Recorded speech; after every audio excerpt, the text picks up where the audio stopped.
माँ के चरणों में बसे गीता और कुरान। माँ की जो पूजन करे उसे मिले भगवान। नमस्कार दोस्तों, मास्टर स्टोरी चैनल में आप सभी का स्वागत है। आज की कहानी है माँ का जन्मदिन।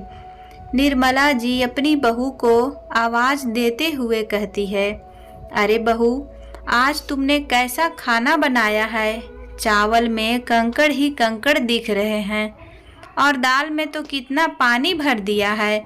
समझ में नहीं आ रहा है, दाल में पानी डाला है या पानी में दाल डाला है। रसोई से आती हुई बहू नंदिनी अपनी सासू माँ से कहती है, माँ जी, जल्दी जल्दी में आज दाल में पानी ज़्यादा हो गया है। लाओ, मैं आपकी दाल का पानी उतार कर अलग रख देती हूँ और कुकर से अच्छी सी दाल निकाल कर दे जाती हूँ। निर्मला जी अपनी बहू को ताने मारते हुए कहती है, क्या बहू, इतने साल हो गए हैं तुम्हें रसोई में खाना बनाते बनाते और घर गृहस्थी को चलाते चलाते, लेकिन अभी तक दाल बनाने नहीं आती है। यह भी समझ नहीं आता कि दाल में कितना पानी डालना चाहिए, कितना नहीं। निर्मला जी अपनी बहू की एक भी गलती बर्दाश्त नहीं करती थी। पास में ही बैठे निर्मला जी के पति दिनेश प्रसाद जी अपनी पत्नी से कहते हैं, अब बस भी करो भाग्यवान, यह देखो बहू ने भरवा शिमला मिर्च कितनी अच्छी बनाई है, बिल्कुल तुम्हारी तरह जैसे तुम बनाती थी। और यह रोटी देखो तो कैसी गोल गोल फूली हुई बनी है। साथ में ककोरा की कितनी स्वादिष्ट सब्जी बनाई है। अरे दाल में एक दिन थोड़ा सा पानी ज़्यादा हो गया तो क्या हुआ, बाकी खाना तो उसने कितना अच्छा बनाया है। अगर एक दिन कुछ कम ज़्यादा हो जाता है तो काम चला लो। अपनी पत्नी को छेड़ते हुए दिनेश प्रसाद जी ने कहा तो चिढ़ते हुए निर्मला जी कहती है, आप भी ना फालतू की बातें करते हो। अगर मैं अभी बहू को उसकी गलतियों पर टोका टाकी नहीं करूँगी तो आगे चलकर यह अपनी मनमर्जी चलने लगेगी और कुछ भी नहीं सीखेगी। यह तो मेरी टोका टाकी ही है जिसकी वजह से यह इतना कुछ बनाना सीख गई है, वरना यह तो अपनी माँ के घर से कुछ भी सीख कर नहीं आई थी। सब कुछ मुझे ही सिखाना पड़ रहा है। दिनेश प्रसाद जी फिर से मजाक करने के मूड में दिख रहे थे और वह अपनी पत्नी से कहते हैं, हाँ, तुम बिल्कुल सही कह रही हो। सभी बहुएं अपने माँ के घर से सब कुछ सीख कर नहीं आती है। वह तो बहुत प्रतिभाशाली सास होती है जो अपनी बहू को ठोक पीट कर होशियार बना लेती है, जैसे कि मेरी माँ ने तुमको बना दिया है, वरना तुम भी अपने मायके से कुछ भी सीख कर नहीं आई थी। आप खाने की मेज पर बकवास तो ना करें, चुपचाप से अपना खाना खाइए। भुनभुनाती हुई निर्मला जी अपने पति से बोली। अब आप अपने पर आया तो निर्मला जी ने बात को पलट दिया। आखिर कौन अपनी बुराई बहू के सामने सुन सकती है, और अपनी बुराई सुनना तो किसी को भी पसंद नहीं होता है। बड़बड़ाती हुई निर्मला जी डाइनिंग टेबल पर बैठकर खाना तो खा लेती है, लेकिन जैसे ही कमरे में दिनेश प्रसाद जी आते हैं वह उन पर भड़क जाती है और कहती है, बहू के सामने मेरी बुराई करना जरूरी था क्या? जब देखो तब बहू के सामने मेरी बुराई करते रहते हो, मेरी कमियां निकालते रहते हो। इसीलिए कुछ दिनों से मैं देख रही हूँ बहू भी मुझसे जवाब देने लगी है। तुम्हारी वजह से ही हो रहा है यह सब। अगर सब मैं बहू को टोका टाकी किया करूँ तो तुम बीच में मत बोला करो। दिनेश प्रसाद जी हंसते हुए अपनी पत्नी से कहते हैं, हाँ ठीक है, तुम्हें जो ठीक लगे वो करो। दूसरे दिन सुबह नाश्ते के लिए सभी लोग डाइनिंग टेबल पर बैठे हुए हैं। बहू नंदिनी अपनी सासू माँ को गर्मा गर्म चाय और पोहा बनाकर देती है और उधर ही अपनी सासू माँ से कहती है, माँ जी, सालू का जन्मदिन आ रहा है, उसका 5वां जन्मदिन है। सोच रही हूँ इस बार अच्छी तरह से मना ले। हर साल तो हम घर में ही केक मंगाकर काट लेते हैं, लेकिन इस बार सालू जिद कर रही है कि उसकी सारी फ्रेंड्स का बर्थडे बहुत अच्छी तरह से मनाया जाता है, तो क्यों ना इस बार हम भी सबको बुलाएं। निर्मला जी फटाक से कहती है, अपने मायके वालों को बुलाने से पहले मेरी बेटी और दामाद को फ़ोन ज़रूर कर लेना, नहीं तो तुम अपने मायके वालों को बुलाने के चक्कर में मेरी बेटी और दामाद को भूल ही जाती हो। अगर घर में कोई फंक्शन होता है, सभी आते हैं तो बहुत अच्छा लगता है। छोटे बेटे बहू को भी फ़ोन कर देना, एक दिन पहले ही आ जाएंगे। घर में बहुत से काम होते हैं जो थोड़ा बहुत तुम्हारा हाथ भी बटा देंगे। खाने पीने में कोई कमी मत रखना, सभी की पसंद का खाना बनाना, खासकर मेरी बेटी के बच्चों के पसंद का खाना ज़रूर बनाना। बच्चों को फ्रेंच फ्राई और स्माइली बहुत पसंद है, या तो तुम घर पर बना लेना, अगर बनाना ना आए तो बाज़ार से मंगवा लेना। निर्मला जी को घर में कुछ न कुछ फंक्शन या पूजा पाठ करते रहना बहुत अच्छा लगता था, लेकिन वह छोटे मोटे फंक्शन बाहर करने की वजह घर में ही करने की हिदायत देती थी, क्योंकि उनको ऐसा लगता है कि घर में काम करने के लिए बहू है तो होटल में जाकर फालतू का पैसा क्यों बर्बाद करना, जब घर में सारे काम बहू कर सकती है। नंदिनी कहती है, जी माँ जी, मैं अभी सबको फ़ोन कर दूंगी और सालू के बर्थडे पर आने के लिए बोल दूंगी। घर का सारा काम निपटाने के बाद नंदिनी सभी लोगों को फ़ोन कर देती है, फिर अपने अलमारी खोलकर देखने लगती है कि यह कौन से कपड़े पहनेगी। तभी उसे अपनी गुलाबी रंग की वह साड़ी दिखाई देती है, जिसे अभी हाल में ही रक्षाबंधन पर उसकी मम्मी ने उसको गिफ्ट की थी। बहुत ही सुंदर साड़ी थी, हल्की गुलाबी रंग की, और उस पर गोटा पट्टी का काम हुआ था। नंदिनी उस साड़ी को पहन कर देखती है कि उसके ऊपर कैसा लग रहा है। तभी उसकी सास कमरे के सामने से गुजरती है, वह नंदिनी को साड़ी पहनते हुए देख लेती है। निर्मला जी कमरे के अंदर बैठ जाती है और कहती है, क्या बहू, क्या सलमा सितारे वाली साड़ी पहनी है, ऐसा लग रहा है जैसे पुराने ज़माने से खरीद कर लाई हो। कुछ अच्छा सा ढंग का पहन लो, ऐसे सितारों वाली साड़ी पहनोगी तुम्हें घर के 10 काम करने हैं, किसी से टकराओगी तो उसको चुभ जाएंगे और खुद भी कितनी जगह खरोच आ जाएगी। जाओ, जाकर काम धाम के हिसाब से कोई हल्की फुल्की साड़ी पहन लो, इतना भारी भरकम साड़ी पहनने की ज़रूरत नहीं है। हॉल में बैठा हुआ निर्मला जी का बेटा संजीत भी यह सब बातें सुन रहा है। उसको गुलाबी साड़ी में अपनी पत्नी नंदिनी बहुत ही खूबसूरत लग रही थी, लेकिन अपनी माँ के इस तरह से कहने पर वह भी कमरे में आ जाता है और कहता है, अरे माँ, कितनी सुंदर तो लग रही है, साड़ी में क्या बुराई है, पहनने दो ना। नंदिनी को अगर उसका मन है साड़ी पहनने का, बेटा तुम तो औरतों की बातों में चुप ही रहा करो, तुम्हें क्या पता कि क्या अच्छा लगता है और क्या नहीं। तुम तो अपना बाहर बैठकर बस टीवी देखो और मस्त रहो, यहाँ हम औरतों की बातें हो रही है, हम निपट लेंगे और फिर औरतों के बीच में नहीं बोलते हैं। संजीत अपनी माँ की बात सुन कर के चोरी चोरी आंखों के झरोखे से अपनी पत्नी को देखता हुआ कमरे के बाहर निकल जाता है। अपनी सासू माँ के कहने पर नंदिनी साड़ी को बदल लेती है। सालू के जन्मदिन के एक दिन पहले ही उसके चाचा चाची और बुआ फूफा, उनके बच्चे, सभी लोग घर आ जाते हैं। खूब हंसी मजाक होता है। रात में सभी लोग बैठकर गप्पे मारते हैं। बच्चे भी धमा चौकड़ी मचा रहे हैं।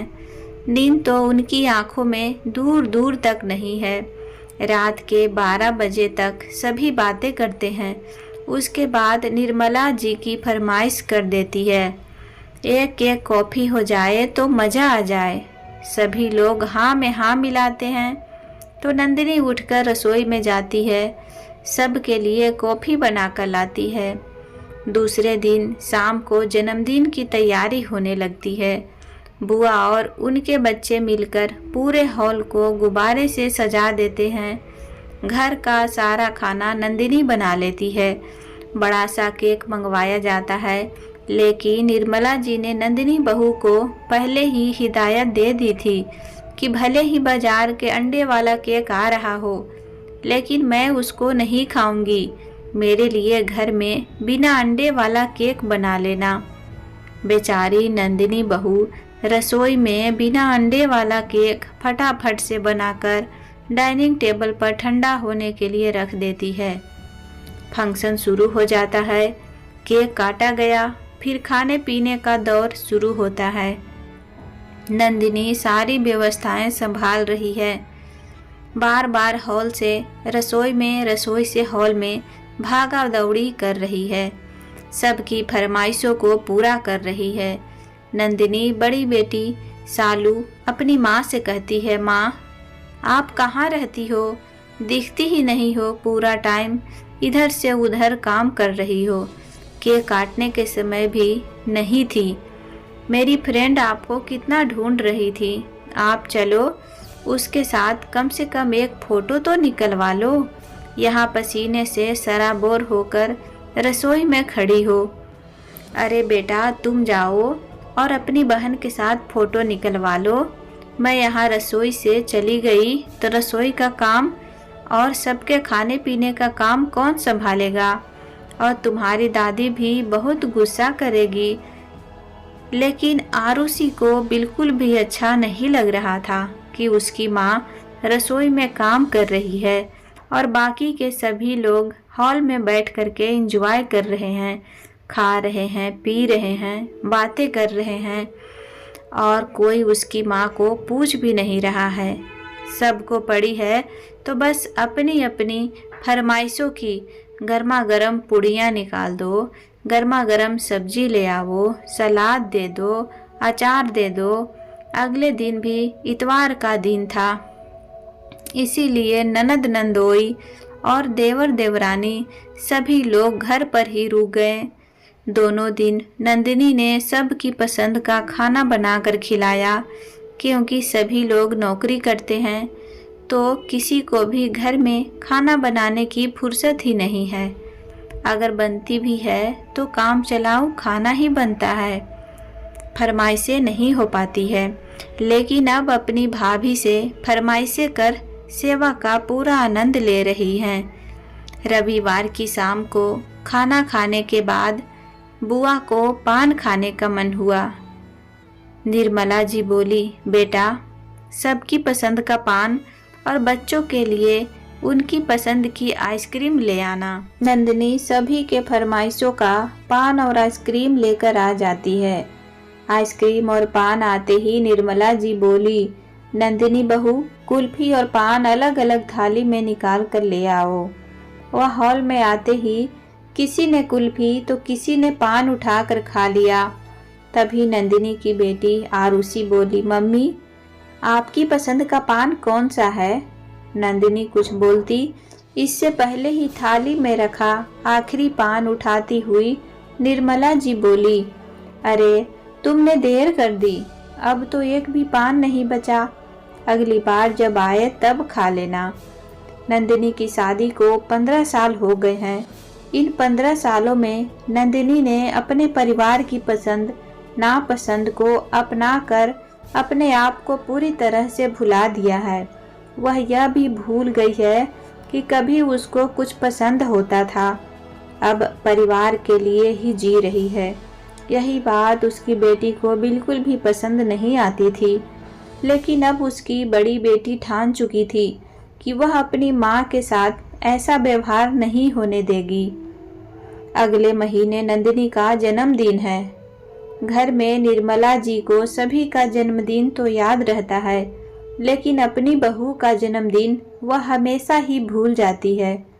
लेकिन इस बार नंदिनी की बेटी और उसी ने अपनी माँ के जन्मदिन का स्पेशल बनाने का सोच लिया था और उसी ने अपने दादाजी और दादी को पापा को बताया कि रात में 12 बजे अपनी मम्मी का बर्थडे मनाकर उनको सरप्राइज देंगे। आप लोग साथ में आएंगे तो अच्छा लगेगा। दादाजी बोले, हाँ बिल्कुल, हम नंदिनी का जन्मदिन जरूर मनाएंगे। लेकिन निर्मला जी अपना मुंह बनाते हुए बोली, क्या जरूरत है उसका जन्मदिन मनाने की? अब कोई छोटी बच्ची थोड़ी ना है जो उसका जन्मदिन मनाएंगे। अब तो बच्चे के जन्मदिन मनाने की उम्र है और रात में इतना शोर शराबा करने की जरूरत नहीं है। जो भी करना है कल कर लेना।